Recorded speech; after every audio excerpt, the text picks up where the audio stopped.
या बैठकीमध्ये हजेरी लावली पाहिजे।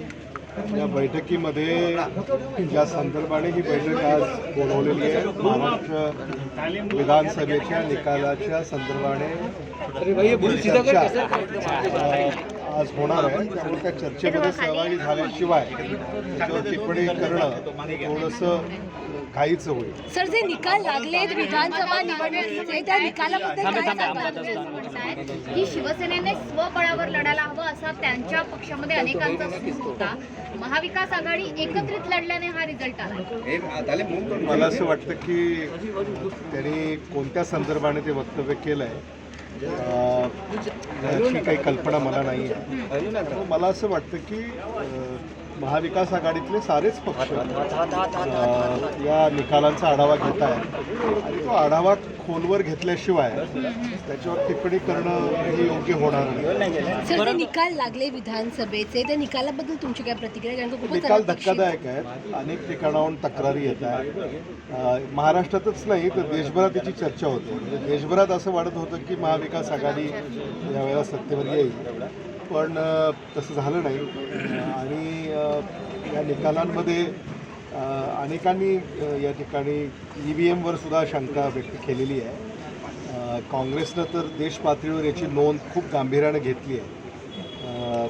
काँग्रेसची बैठकसुद्धा मला असं वाटतं 1-2 दिवसामध्ये आहे। सर अशोक ईव्हीएमनं केलेला पराभव आहे का तुमचा? 2 मिनिटात ईव्हीएमनं केलेला पराभव आहे का? संशय आहे, पण त्याच्या खोलात गेल्याशिवाय त्याच्यावर बोलणं मी टाळेन।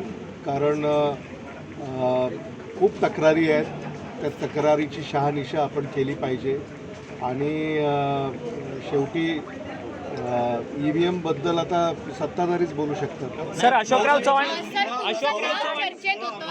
चव्हाण बोललेत, आमदारांचं प्रतिनिधित्व करायला मला आवडेल का? मला असं वाटतं की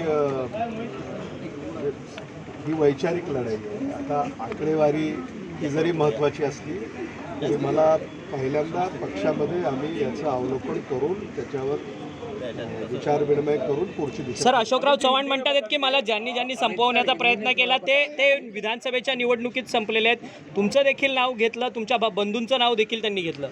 मला असं वाटतं की त्यांच्या विचारांची मला कीव येते, कारण आम्ही आमच्या पक्षाच्या प्रचारासाठी तिथे गेलो होतो। आता त्यांचं असं जर म्हणणं असेल की काँग्रेसच्याही प्रचाराला काँग्रेसच्या नेत्यांनी येऊ नये, तर मग लोकशाहीवर त्यांचा विश्वास आहे का नाही हा खरा मुद्दा है। मनु जी, आपको लगता है कि जो रिजल्ट आया महाराष्ट्र के उसमें कहीं ना कहीं EVM पर भी डाउट प्रकट हो रहा है? आप इस बात से सहमत? मैं सहमत हूँ क्योंकि बहुत लोगों ने ये मुद्दा उठाया है और सिर्फ कांग्रेस पार्टी ये मुद्दा नहीं उठा रही, हर पार्टी इस पर ये मुद्दा उठा रही है और इस पर आम आदमी भी ये सवाल उठा रहे हैं कि जो कुछ हो रहा है इसमें बड़ी शंका पैदा हो रही है। अमित सर, आता शिवसेनेची बैठक पार पडली, त्या बैठकीमध्ये पुढे ज्या निवडणुका असतील स्थानिक स्वराज्य संस्थांच्या, त्यामध्ये शिवसेनेचं म्हणणं आहे की आपण स्वबळावर लढू। म्हणजे महाविकास आघाडीत राहून आमचं नुकसान झालंय असं त्यांचं म्हणणं आहे। मला असं वाटतं की याच्यावर आज टिप्पणी करणं योग्य नाही आहे। कोणत्या संदर्भाने ती मतं व्यक्त झालेली आहेत याची कल्पना मला नाही आहे। आज आम्ही बसतोय, आज आमचे नेते एकत्र येत आहेत, चर्चा होते, अशा अनेक बैठका होतील। एका बैठकीमध्ये याचं काही सार निघेल अशी परिस्थिती नाही। अनेक बैठका होतील आणि याच्यानंतर काँग्रेसला नवा चेहरा, नवीन प्रदेशाध्यक्ष। सर बॅलेटवरती निवडणुका व्हाव्या अशी मागणी असेल का?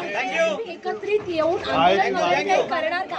EVMच्या विरोधात काही करणार का? हो, बॅलेटवर निवडणूक व्हावी अशी मागणी. निवडणुका झाल्याच पाहिजे।